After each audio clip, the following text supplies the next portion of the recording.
Hello everyone, I am आरती छावड़ी। एक बार फिर से आपका इस पर्टिकुलर सीरीज में स्वागत है जिसमें हम इंडियन क्लासिकल डांस फॉर्म्स पे चर्चा कर रहे हैं।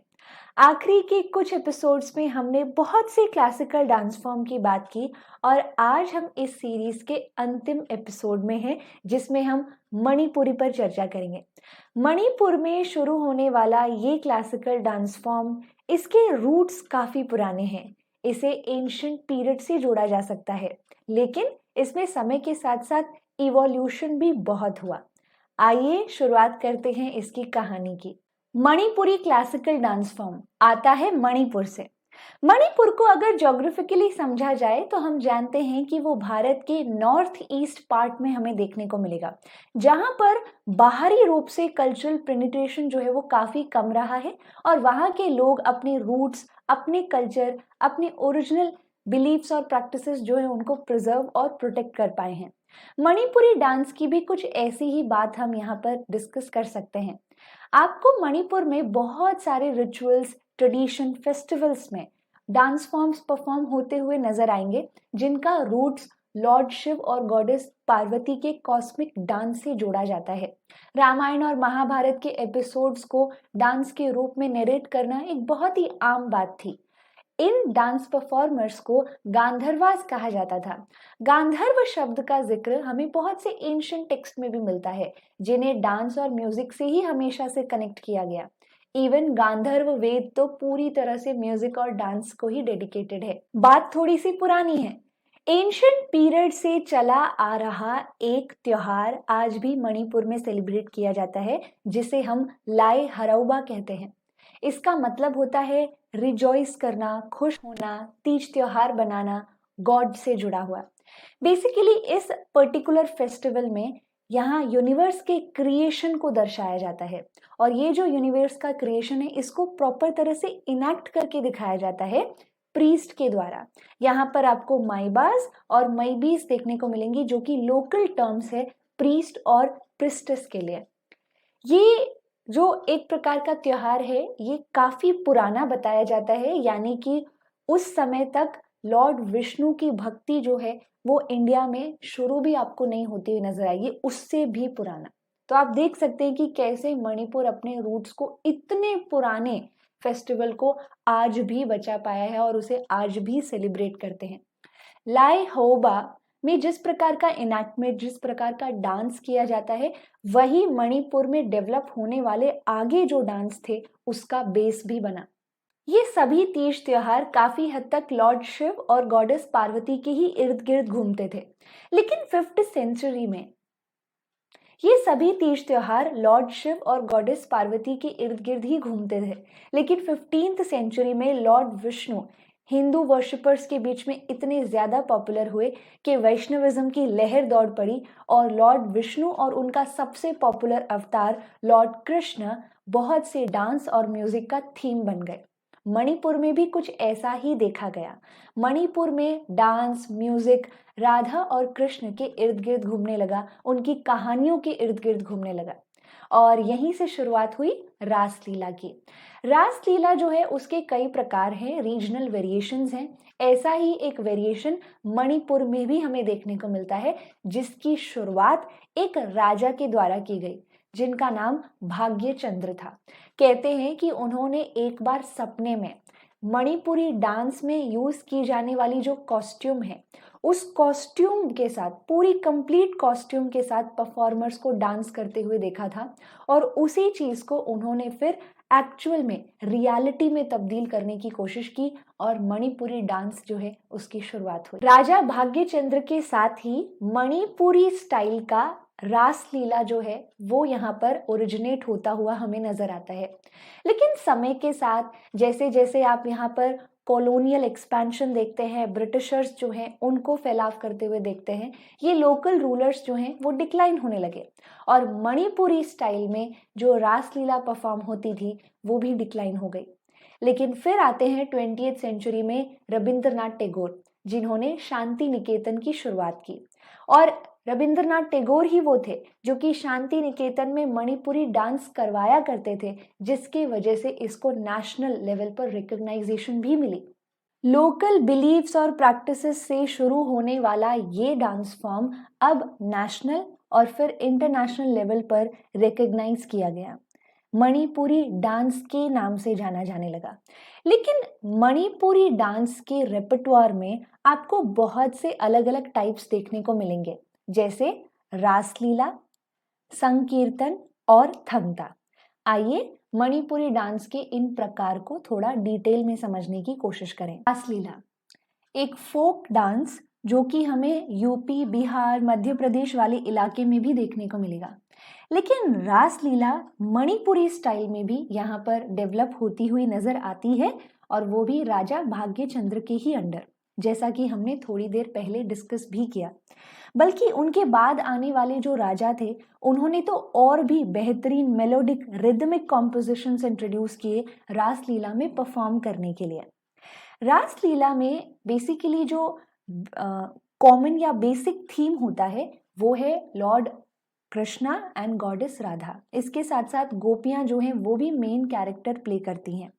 यहाँ जब हम रास डांस की बात करते हैं तो 5 प्रिंसिपल्स पे रास नृत्य परफॉर्म किया जाता है, जिसमें से 4 जो हैं वो सीजनल हैं, यानी कि एक पर्टिकुलर सीजन में ही परफॉर्म किए जाते हैं।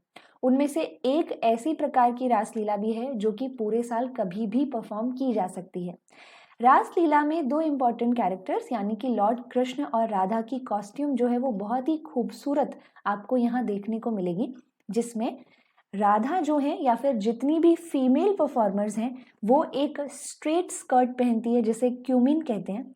उसके ऊपर एक मुस्लिन यानी कॉटन के कपड़े का एक बहुत ही खूबसूरत फ्रिल आपको देखने को मिलेगा जिसे पसवान कहते हैं, और उसके ऊपर आप यहाँ पे जो फीमेल कैरेक्टर्स हैं उनके फेस पर एक पर्दा, एक व्हील भी देखेंगे जिसे हम मई कुंभ भी कहते हैं।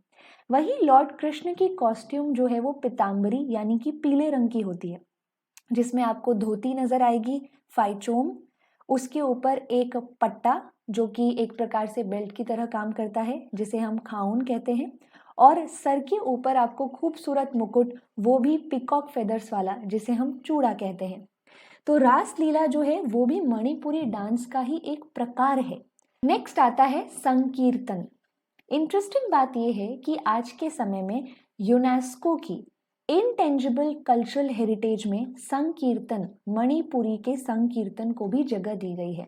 संकीर्तन मणिपुरी डांस का ही एक प्रकार है जिसमें आपको मेल डांसर्स देखने को मिलेंगे 2 प्रकार के इंस्ट्रूमेंट्स का यूज करते हुए।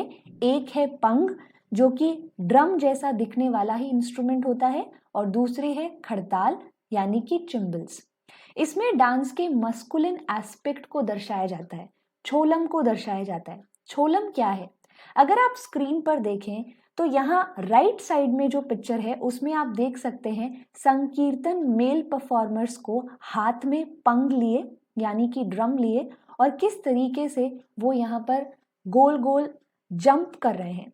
तो दीज जंप्स, ये जो जंप्स आप यहाँ पर देख सकते हैं इन्हें हम चोलम कहते हैं, और ये मस्कुलिन एस्पेक्ट जो है डांस का उसको दर्शाते हैं। मणिपुरी डांस का एक प्रकार ऐसा भी है जो मार्शल आर्ट्स की कैटेगरी में आता है, और ये है थंगता। अगर हम थंगता की बात करें तो थंगता की शुरुआत तब हुई जब यहाँ पे मनुष्य जो है वो अपने सर्वाइवल के लिए फाइट करना शुरू करता है। एक तरीके से देखा जाए तो थंगता मार्शल आर्ट है, यानी एक ऐसा प्रकार का आर्ट जो बैटल फील्ड पे परफॉर्म किया जाता है। मणिपुर में ये रेpertoire विद टाइम इंट्रोड्यूस हुआ, और इसमें स्पीयर और शील्ड दोनों का ही इस्तेमाल किया जाता है। थंग ता, थंग मतलब स्पीयर और ता मतलब शील्ड, वहीं से इसका नाम भी पड़ा। आज के समय में इसमें रियल फाइट हमें नहीं देखने को मिलती, लेकिन ये आज भी परफॉर्म किया जाता है। तो हम देख सकते हैं कि किस प्रकार से मणिपुरी क्लासिकल डांस फॉर्म में डांस का तांडव एस्पेक्ट के साथ साथ लास्य एस्पेक्ट भी उतना ही इम्पोर्टेंट है। बल्कि जो लास्य एस्पेक्ट है जो कि गॉडेस पार्वती से जोड़ा जाता है वो ज्यादा महत्वपूर्ण है एज कंपेयर टू तांडव। अगर हम यहाँ पे मुद्राओं की बात करें तो मणिपुरी डांस में नागबंध मुद्रा जो है उसका इस्तेमाल बहुत ज्यादा देखने को मिलता है। मणिपुरी क्लासिकल डांस फॉर्म की एक खास बात और है, इसमें मुख्य अभिनय पर ज्यादा फोकस नहीं किया जाता। इसमें सर्व अंग अभिनय यानी हैंड गेस्चर्स की मदद से ही नरेशन आपको देखने को मिलेगा। यानी कि फेशियल एक्सप्रेशंस जो है उसका एग्जैजरेशन आपको ज्यादा नहीं देखने को मिलता। जो भी एक्सप्रेशंस होते हैं वो बहुत ही नेचुरल हमें देखने को मिलते हैं। यही नहीं बल्कि यहाँ कॉम्प्लेक्सिटीज को कम करने के लिए एक तरीके से जो परफॉर्मर है वो एंकलेट यानी कि घुंघरू भी नहीं पहनते। जबकि हम जब भी क्लासिकल डांस फॉर्म के बारे में सुनते हैं तो सबसे पहली चीज जो हमारे दिमाग में आती है वो घुंघरू है। लेकिन मणिपुरी क्लासिकल डांस फॉर्म में घुंघरू नहीं पहने जाते। यानी कि बीट्स के ऊपर डांस हो रहा है या नहीं, इट डजेंट मैटर। रिदम जो है वो पकड़ा है या नहीं, उसमें ज्यादा कॉम्प्लेक्सिटीज में इस डांस फॉर्म में एंटर नहीं हुआ जाता। Because it is very much devotional, और डिवोशन में रूल्स नहीं होते। हमने पिछले क्लासिकल डांस फॉर्म्स में दो प्रकार का म्यूजिक देखा। एक जो साउथ इंडिया में है जिसे हम कार्नेटिक म्यूजिक कहते हैं, और दूसरा जो नॉर्थ इंडिया में डेवलप हुआ जिसे हम हिंदुस्तानी क्लासिकल म्यूजिक कहते हैं।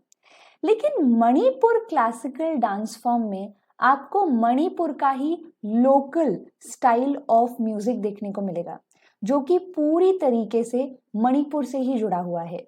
ना तो वो आपको नॉर्थ में मिलेगा ना ही साउथ इंडिया में। वो पूरी तरह से मणिपुर की यूनिकनेस है जिसे हम नाट कहते हैं। नाट जो है उसको बड़ी आसानी से रिकॉग्नाइज किया जा सकता है क्योंकि इसमें बहुत ही हाई पिच में सॉन्ग को गाया जाता है बहुत से मॉड्यूलेशंस के साथ। इसमें सबसे मेन म्यूजिकल इंस्ट्रूमेंट पंग होता है, जो एक प्रकार का क्लासिकल ड्रम है जो मणिपुर से ही बिलोंग करता है। इसके साथ साथ आपको दूसरे भी अलग अलग प्रकार के इंस्ट्रूमेंट्स देखने को मिलेंगे, जैसे कि फ्लूट। फ्लूट का इस्तेमाल भी होता है, खड़ताल का इस्तेमाल भी होता है, और एक इंस्ट्रूमेंट पेन्ना, इसका इस्तेमाल भी होता है जो कि एक स्ट्रिंग इंस्ट्रूमेंट है। इवन पेन्ना का इंस्ट्रूमेंट लाए हरवोबा नाम का जो फेस्टिवल है उसमें भी बहुत ज्यादा किया जाता है। म्यूजिक में लिरिक्स यानी शब्दों की अगर हम बात करें, साहित्य की अगर हम बात करें, तो जयदेव के द्वारा, जयदेव जो कि एक स्कॉलर रहे, उनके द्वारा लिखी गई गीता गोविंद के बहुत सारे पाठ, बहुत सारे पद जो हैं उनको यहाँ पर गाया जाता है मणिपुरी क्लासिकल डांस फॉर्म में, और इन पदों को अष्टपदी कहते हैं। मणिपुरी क्लासिकल डांस फॉर्म के फेमस प्रोपोनेंट्स में गुरु बिपिन, बिंबावती देवी और जावेरी सिस्टर्स का नाम शामिल है। मणिपुर डांस एक तरह से लोकल फोक डांस से किस प्रकार से नेशनल और इंटरनेशनल लेवल पर रिकॉग्नाइज किया गया, इसकी अपनी एक कहानी थी जिसको हमने हमारी क्लास में डिस्कस किया। अगर आपको ये पसंद आई तो आप इसे ज़रूर शेयर करें। अगले एपिसोड में हम एक नई सीरीज के साथ शुरुआत करेंगे, एक नए टॉपिक की। Thank you so much, stay tuned.